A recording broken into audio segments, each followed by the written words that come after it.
Moikka vaan kaikille! Ja nyt me tehdään vinkkivideo PLS Donateen. Tosiaan tässä on nyt muutama vinkki, millä te voitte saada enemmän robukseja. Mennään suoraan eka vinkin pariin. Eka vinkki on, että ei ikinä kannata kerjätä, koska kerjääjät, ne ei vaan tuu saamaan robuksia ihan vaan sen takia, koska porukka ei halua donata. Sulla pitää olla joku hyvä syy, että sä donaat, ei se, että sä kerjäät. Joten älkää please kerjätkö, jos te haluatte enemmän robukseja. Eli.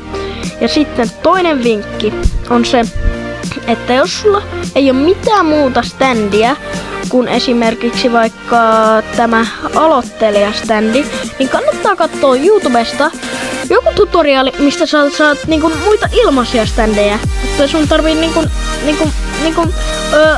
robukseilla, koska kun sä donaat, sä saat noita pisteitä ja niin voi käydä ostaa tuolta robukseja.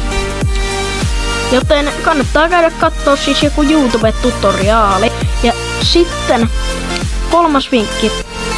Hanki hyvä teksti standiin. Tämmönen värjätty teksti on ihan hyvä. Ja sitten, että joku hyvä syy, että miksi sulla on. Esimerkiksi mulla on tämmönen eläinkauppa. Esimerkiksi sun kannattaa tehdä joku teema. Kuten vaikka mun kaverilla tässä on nyt tämmönen jäätelökiska. Täällä löytyy erilaisia jäätelöitä.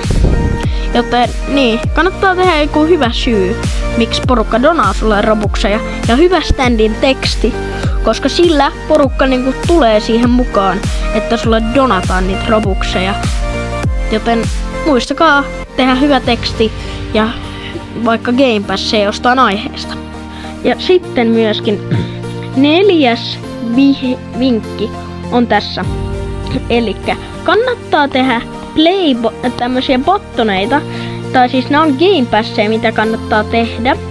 Joten näitä kun tekee, niin porukka voi donata. Ja yksi iso vihje on se, että esim. Jos sulla on vaikka pelkästään 10 ja siitä ylöspäin Game Passeja, niin kovin moni ei pysty donata sulle. Mut sit, jos sulla on alle 2, niin porukka pystyy donata sulle. Esim. Vaikka mä nyt tästä pystyn donata, te huomaatte mun Robux-tilanteen, mä pystyn tästä donata niinku robukseja ja niin. Esim. Jos sulla olisi pelkkiä 10, niin en mä varmaan voisi enää donata mitään muuta. Joten sulla kannattaa olla paljon pieniä passeja, sit vaikka 1 niinku muita isoja passeja. Joten niin, muistakaa tehdä myös pieniä passeja. Ja mä jotenkin ihmeen kaupalla onnistuin hävittämään, tai siis mulla ei ollut ääniä noissa mun lopuissa klippeissä, joten nauttikaa loppu nyt voiceoveria, ei mulla muuta, Teleksa. Sitten 5. vinkki on se, että ei kannata ikinä afkata sen takia, koska sä voit missata hyviä diilejä. Ja toiseksi, kukaan ei halua donata, jos sä afkaat, koska se reaktio on siinä se kaikista niinku tärkein. Joten jos ei kannata ikinä afkata, jos sä haluat tienata paljon robukseja, koska sä et reagoi ja porukka ei niinku halua donaa sulle, koska sä et reagoi. Joten älkää afkako. Vinkki 6. Te voitte vähän donata takaisin.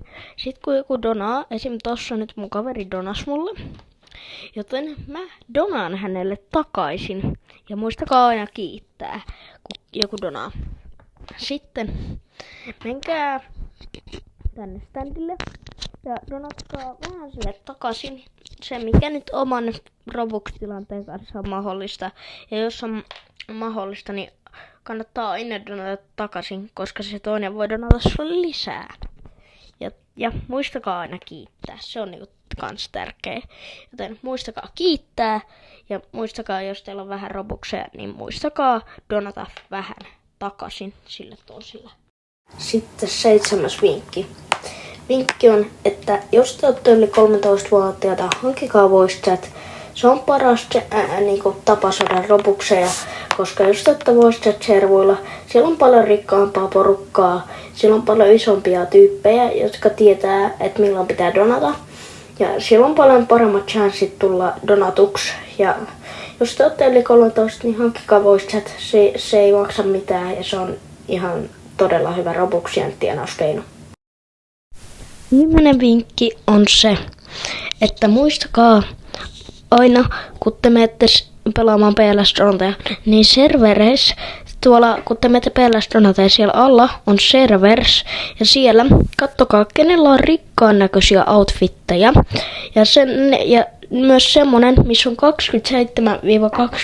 27-26 pelaajaa, ja ne on parhaita servereitä.